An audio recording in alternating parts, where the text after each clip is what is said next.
నిన్న ముఖ్యమంత్రి రేవంత్ రెడ్డి గారు ఎస్ఎల్బీసీ పైన ఒక రివ్యూ మీటింగ్ పెట్టుకొని 2027 నాటికి డిసెంబర్ నాటికి ఎస్ఎల్బీసీ పనులు పూర్తి చేయాలి అని నిన్న చెప్పడం జరిగింది. అసలు ఈ రాజకీయ నాయకులు, ఈ రాజకీయ పార్టీలు ఈ తెలంగాణ రాష్ట్రాన్ని ఏ విధంగా తెలంగాణ నాయకులు కూడా విధ్వంసం చేసిరు, వీళ్ళ డ్రామాలేంది, వీళ్ళ కథలేంది, మీకు దయచేసి లైవ్ చూస్తున్న ప్రజలారా పెన్ను పేపర్ ఉంటే మీకు రాసుకోవాలనుకుంటే దగ్గర పెట్టుకోండి. ఇది అత్యంత కీలకమైనటువంటి సబ్జెక్టు, మీకు గత కొన్ని రోజుల నుంచి చెప్దాం అనుకుంటున్నటువంటి సబ్జెక్ట్ ఇదే. సో ఇది ఈ సబ్జెక్టు క్లారిటీగా మొత్తం మీకు వివరించే ప్రయత్నం చేస్తా. ఇది చాలా జాగ్రత్తగా తెలుసుకోండి. ఈ సబ్జెక్టు తెలుసుకుంటే వాటర్ మీద మీరు ఖచ్చితంగా మాట్లాడవచ్చు, ఈ వాటర్ సంగతి ఏందో కూడా తేల్చొచ్చు అన్నట్టు. సో దానికోసం దయచేసి మార్నింగ్ న్యూస్ చూస్తున్నటువంటి మిత్రులారా, ఈ కృష్ణా గోదావరి రెండు నదులు మాత్రం తెలంగాణ ఆ తర్వాత ఉమ్మడి ఆంధ్రప్రదేశ్లో నదులు, పెద్ద నదులు మీ అందరికి తెలిసినాయి కదా. అందులో రకరకాలైనటువంటి ఉపనదులు కలుస్తాయి, దాంట్లో వెన్గంగా, వార్దా ఇవన్నీ ఉంటాయి. అవన్నీ కాకుండా మీకు ఈ రెండు నదులని గుర్తుపెట్టుకోండి. అసలు వాటర్ సంగతి తెలవాలంటే ఫస్ట్ మనకు తెలవాల్సినటువంటి అంశం క్యూసెక్ ఏంది, టీఎంసీ ఏంది. గోదావరి నదిలో ఎన్ని టీఎంసీలు, కృష్ణానదిలో ఎన్ని టీఎంసీలు, మిగులు జలాలు ఎంత, ఎవరెంత వాడుకుంటున్నారు, పరివాహక ప్రాంతం ఎవరిది ఎక్కువ ఎవరిది తక్కువ, ఈ లెక్కలన్నీ మీకు క్లియర్గా చెప్తా. దయచేసి పెన్ను పేపర్ ఉంటే నోట్ చేసుకోండి, ఎందుకంటే ఇది మీకు తెలవాల్సినటువంటి సబ్జెక్టు కాబట్టి మీకు ఎక్స్ప్లెయిన్ చేసేటువంటి ప్రయత్నం చేస్తా. ఎస్ఎల్బీసీ టన్నల్ గురించి తర్వాత వస్తా, ఎందుకంటే కృష్ణానది ఇటు మనం శ్రీశైలం దాకా వచ్చిన తర్వాత చెప్తా. సో ఇక్కడ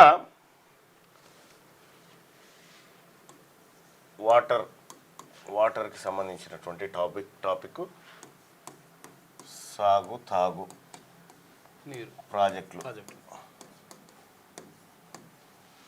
రైట్. తెలంగాణలో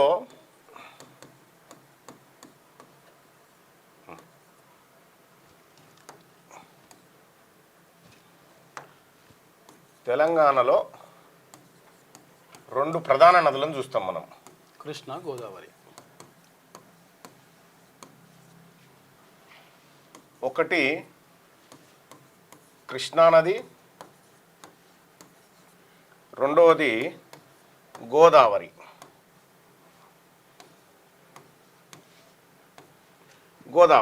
కృష్ణా గోదావరి ఈ రెండు నదులు ఉంటాయి. ఈ రెండు నదులు తెలంగాణలోకి ఎంటర్ అయిన తర్వాత తెలంగాణను విడిచి వెళ్ళిపోయేదాకా మనం మాట్లాడుకోవాల్సినటువంటి అవసరం ఉంది. ఈ కృష్ణా గోదావరి నదులు,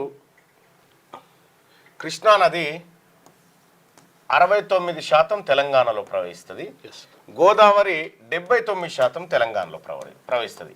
దీని క్యాచ్మెంట్ ఏరియా అంతా ఇక్కడే అన్నట్టు, పరివాహక ప్రాంతం అంతా ఉమ్మడి ఏపీతో పోల్చుకున్నప్పుడు 69% తెలంగాణలో కృష్ణానది ప్రవహిస్తుంది, గోదావరి 79% ఇక్కడ ప్రవహిస్తుంది. సో ఏపీలో మాత్రం చాలా చిన్నగా కొద్దిగానే 31% కృష్ణాలో. ఇగో మీరు ఇక్కడ చూడొచ్చు, ఇది గోదావరి పరివాహక ప్రాంతం, ఇదంతా గోదావరి బేసిన్ అంటారు దీన్ని. ఈ గోదావరి బేసిన్ లో ఇగో ఏపీకి ఇట్లా ఉంటే ఇగో గిడ కొన ఉందా, ఇగో గీ కొన కాడనే గోదావరి. ఇక ఇక్కడ కృష్ణా బేసిన్ ఉందిగా, ఈ కృష్ణా బేసిన్ ఇగో గీ కొన కాడనే కృష్ణానది. ఇదంతా కృష్ణా. ఇక్కడ చూస్తే గోదావరి మహారాష్ట్ర, కర్ణాటక, ఆ తర్వాత తెలంగాణ, ఏపీ ఇది ప్రవహిస్తుంది. ఇక్కడ కృష్ణానది కూడా సేమ్ ఇదే విధానంలో వస్తుంది అన్నట్టు. ఇక్కడ మనం గమనించాల్సినటువంటి అసలైన కథ ఏంటంటే, అసలు ఈ కృష్ణానదిలో గోదావరి నదిలో దీని పరివాహక ప్రాంతం తక్కువ ఉంది కదా, ఏపీలో పారేది తక్కువ ఉంది కదా. ఏపీలో ఎంత పారుతుంది? ఏపీలో 31% ఇక్కడ కృష్ణానది, ఇది టీజీలో, ఇది ఏపీలో. ఓకే, 31% ఇక్కడ, 21%, 31% ఇక్కడ, 21% ఇక్కడ, 31% ఇక్కడ, 21% ఇక్కడ, అంతే. 21% ఇక్కడ పారేది. మరి కృష్ణానదిలో వాటర్ ఎక్కువ ఏపీకి ఎట్లా పోతున్నాయి? కేవలం 299 టీఎంసీలే మనకెట్లా వచ్చినాయి, 500-600 టీఎంసీలు ఏపీకి ఎట్లా పోతున్నాయి? గోదావరి కూడా సేమ్ కదా. అసలు ఈ కృష్ణానది మీద ఉన్నటువంటిది అసలు ఫస్ట్ మీకు క్యూబిక్ అంటే ఏంది, ఆ తర్వాత టీఎంసీ అంటే ఏంది, నీళ్ళని ఎట్లా కొలుస్తారు? క్యూబిక్స్ క్యూబిక్ అంటున్నా, క్యూబిక్ మీటర్. ఇక్కడ క్యూసెక్లలో కొలుస్తారు అన్నట్టు, క్యూసెక్లలో ఈ నీళ్ళను కొలుస్తారు. ఇంకొకటి టీఎంసీలలో కొలుస్తూ ఉంటారు అన్నట్టు. ఈ క్యూసెక్ అంటే ఏంది, టీఎంసీ అంటే ఏంది, ఫస్ట్ ఈ పాయింట్స్ నోట్ చేసుకోండి. క్యూసెక్ అంటే ఇగో, క్యూసెక్ అంటే కరెక్ట్గా 1 ఫీటు ఎత్తు, ఓకే, 1 ఫీటు ఎత్తు, 1 ఫీటు అడ్డం, ఓకే, కరెక్ట్గా 1 ఫీటు ఇది ఉంది కదా. ఇంత పరిమాణంలో ఉండేటువంటి వాటర్ అన్నట్టు, 1 ఫీటు, ఇది ఫీటు. ఇది క్యూసెక్ను ఎట్లా కొలుస్తారంటే ప్రవహించేటువంటి నీళ్లను క్యూసెక్కుల్లో కొలుస్తారు. క్యూసెక్కుల్లో కొలిసేటువంటి వాటర్ని, ప్రవహించే వాటర్ని కొలుస్తారు. ఎంత ఎత్తులో ప్రవహిస్తుంది? ఇక్కడ ఈ పోయేటువంటి ఫ్లో 1 ఫీటు ఎత్తు, 1 ఫీటు అడ్డంతో, అంటే స్క్వేర్ ఫీటు ఇది ప్రవహిస్తే ఇంత ఎత్తులో, ఇంత ఎత్తు పోయిందనుకో 1 క్యూబిక్ ఏది క్యూసెక్, ఇంత ఎత్తు పోయిందనుకో 2 క్యూసెక్లు, ఇంత ఎత్తు పోయిందనుకో 3 క్యూసెక్లు. ఇట్లా క్యూసెక్లలో ప్రవహించేటువంటి నీళ్లను క్యూసెక్లలో కొలుస్తారు. ఇక టీఎంసీ వచ్చేసి నిల్వ ఉన్నాయి ఇప్పుడు ప్రాజెక్టులలో. ఎంత ఎంత లోతున్నది? ఇదేంటంటే ఇక్కడ నిల్వ ఉన్నటువంటి నీళ్లను కొలుస్తారు.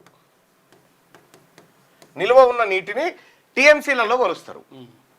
హుస్సేన్ సాగర్ ఉంది, దాన్ని టీఎంసీలో కొలుస్తారు. హిమాయత్ సాగర్ ఉంది, టీఎంసీలో కొలుస్తారు.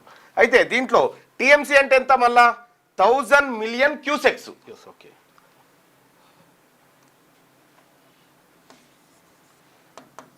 1000 మిలియన్ల క్యూసెక్కులు అయితే ఒక టీఎంసీ. 1000 మిలియన్ల 1000 million cusecs is equal to 1000 million cusecs అంటే ఇటువంటి అన్ని 1000 మిలియన్ కలిపితే ఒక టీఎంసీకి వస్తుంది అన్నట్టు. ఇక్కడ మరి ఈ ఫ్లో ఎంత ఉంటుందంటే ఇది 28 లీటర్లు వస్తుంది, 28.some లీటర్స్ వస్తుంది. ఇక్కడ 28.some లీటర్స్ వస్తుంది. ఒక క్యూసెక్ వాటర్ అంటే 28 లీటర్ల వాటర్ ఒకసారి ఇట్లా పోవడం అన్నట్టు ఆ ఫ్లోలో 1 సెకండ్లో, అది కూడా 1 సెకండ్లో పోయేటువంటి వాటర్. సో ఇది ఈ టీఎంసీ, ఆ తర్వాత క్యూసెక్ అనేటువంటిది మీకు అర్థమైతే నెక్స్ట్ దానికి పోదాం. ఇది ప్రతి తెలంగాణ బిడ్డ తెలుసుకోవాల్సినటువంటిది.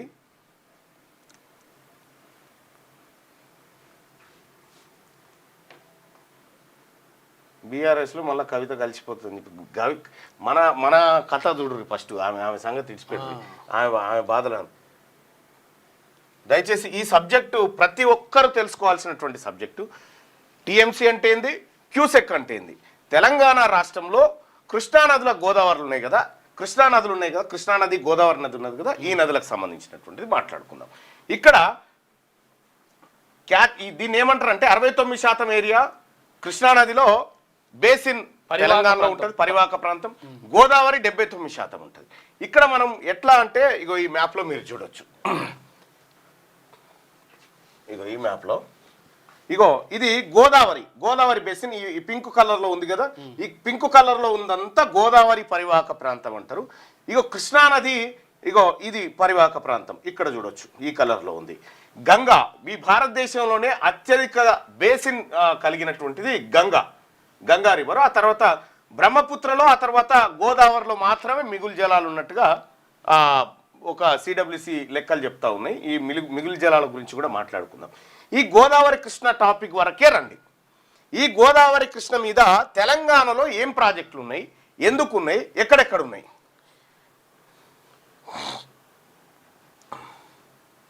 కొంచెం క్లారిటీగా చెప్పడం కోసం ప్రయత్నం చేస్తా.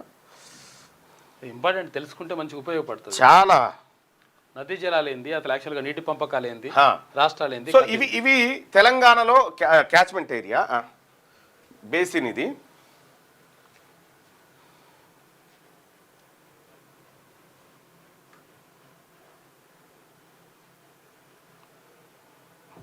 యాక్చువల్గా కృష్ణానది పైన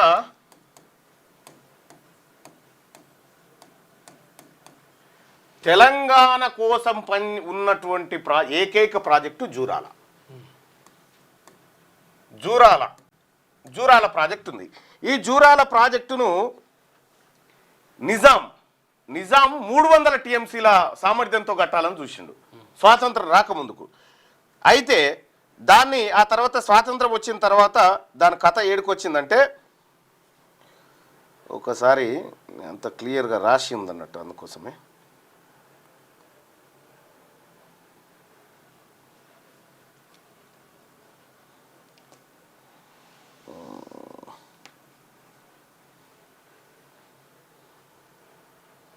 రైట్. ఇక్కడ కెపాసిటీ 17.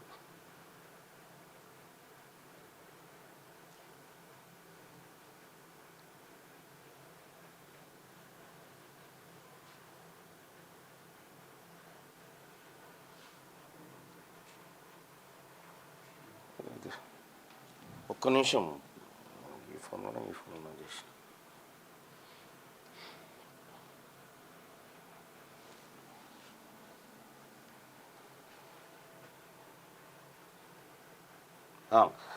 కృష్ణా బేసిన్లో దాదాపు 69% మన తాన భారతం కదా.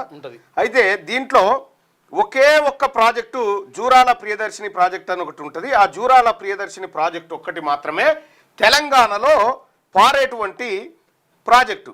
ఏది తెలంగాణ ప్రాంతానికి అక్కడికి వచ్చేటువంటి ప్రాజెక్టు. దీని కెపాసిటీ అప్పుడు యాక్చువల్గా 300 టీఎంసీలతో కట్టాలని నిజాం దానికి ప్రయత్నం చేసిండు. 300 టీఎంసీలతో కట్టాలి ఈ జూరాల ప్రాజెక్ట్ అని నిజాం ట్రై చేసిండు. ట్రై చేస్తే సరే నిజాం కాలం పోయిన తర్వాత ఉమ్మడి ఆంధ్రప్రదేశ్ ఏర్పడ్డ తర్వాత కృష్ణానదిపై ఉన్నటువంటి ఈ ఏకైక ప్రాజెక్టు ఎంత గట్టినాయి ఆఖరికంటే 17 టీఎంసీలు. 17 టీఎంసీల గట్టినది ఈ ప్రాజెక్టు. అయితే దీంట్లో పూడిక గీడిక అంతా పోయి ఇప్పుడు అది 10 టీఎంసీలకు వచ్చింది. 10 టీఎంసీలు. పూడిక 7 టీఎంసీలు ఉంది. 7 టీఎంసీలు పూడిక ఓన్లీ. రైట్. ఇక దాని కింద ఈ జూరాల కింద ఏది ఉన్నది, మళ్ళా శ్రీశైలం ప్రాజెక్ట్ ఉంది. ఈ శ్రీశైలం ప్రాజెక్ట్ అనేది ఇది ఏది నీటిపారుదల సాగునీటి రంగం కోసం కాదు, విద్యుత్ ఉత్పత్తి కోసం, అంటే కరెంటు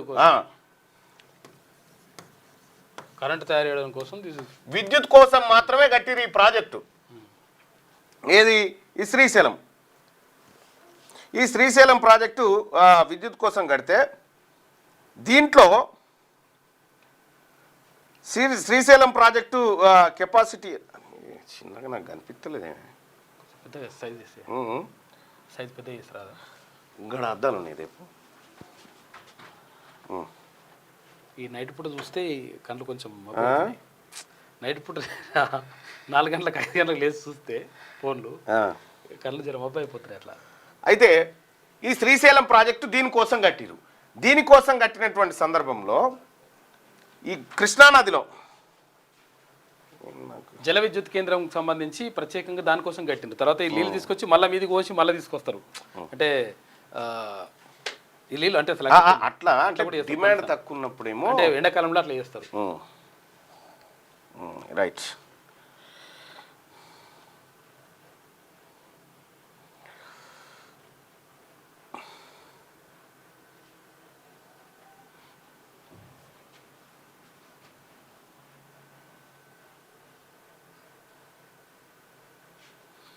ఇది దీంట్లో ఈ శ్రీశైలం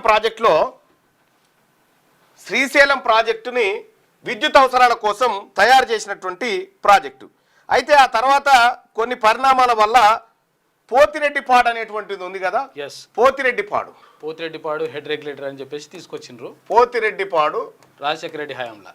అయితే దీని కథ ఏంటంటే ఈ కృష్ణానదిలో వాటా అటు మహారాష్ట్ర, కర్ణాటక, తెలంగాణ, ఏపీఏ కాదు మరొక 15 టీఎంసీలు మద్రాసు కూడా 15 టీఎంసీలు మద్రాసుకు నీళ్ళు ఇవ్వాలి. దీని నుంచి తాగు నీళ్ళు అందియాలి. ఎక్కడి నుంచి పోవాలి అది? ఇగో ఇక్కడి నుంచి పోవాలి. తెలుగు గంగా ప్రాజెక్ట్ అని మొదలుపెట్టిరు అన్నట్టు. తెలుగు గంగ ప్రాజెక్టు ఇది ఎన్టీ రామారావు హయాంలో ప్రారంభమైనటువంటి ప్రాజెక్టు. ఈ 15 టీఎంసీలు కూడా ఎక్కడి నుంచి? మహారాష్ట్ర 5 టీఎంసీలు ఇవ్వాలి, ఈ తర్వాత కర్ణాటక 5 టీఎంసీలు, తెలంగాణ 5 టీఎంసీలు. ఈ తెలుగు గంగ ప్రాజెక్టు కోసం గతంలో తవ్వకాలు చేస్తే ఇందులో 80% ఖర్చు తమిళనాడు భరించింది, 20% ఏపీ భరించింది. అంటే ఏపీ అంటే ఉమ్మడి రాష్ట్రం. ఇప్పుడు వీళ్ళు భరించారు. ఈ తెలుగు గంగ నుంచి 15 టీఎంసీలు పోవాల్సినటువంటి వాటరు ఇవాళ 200 టీఎంసీలు ఎత్తుకొని పోతురు. ఈ పోతిరెడ్డిపాడు దగ్గర నుంచి రోజుకు 40 నుంచి 50 వేల క్యూసెక్కుల నీరు శ్రీశైలంకు రాకముందుకే ఎత్తుకొని పోతురు. వాళ్ళు అసలు యాక్చువల్గా చెప్పింది ఏంటంటే ఇట్లా కుండ ఉంటుంది, ఈ కుండ ఉంటే కుండ నిండితే మీడికెళ్ళి తీసుకోతామని పోతిరెడ్డిపాడు చెప్పారు. కానీ వీడ బొక్క పెట్టి కథం చేస్తున్నారు. అయితే ఇక్కడ వాస్తవానికి గమ్మత్ విషయం ఏంటంటే ఈ 15 టీఎంసీలు మద్రాసుకు తాగునీరు కింద పోవాలి. కానీ వీళ్ళు 200 టీఎంసీలు ఎత్తుకొని పోతా ఉన్నారు అక్కడి నుంచి. వీళ్ళ పరివాహక ప్రాంతం ఎంత కృష్ణాలో? 21%. కేవలం 31% ఉన్నటువంటి వాళ్ళు అది ఎత్తుకపోతురు. మళ్ళా Srisailam right bank canal, football బుట్టి కాడికి లేకపోయే కెనాల్ ఒకటి.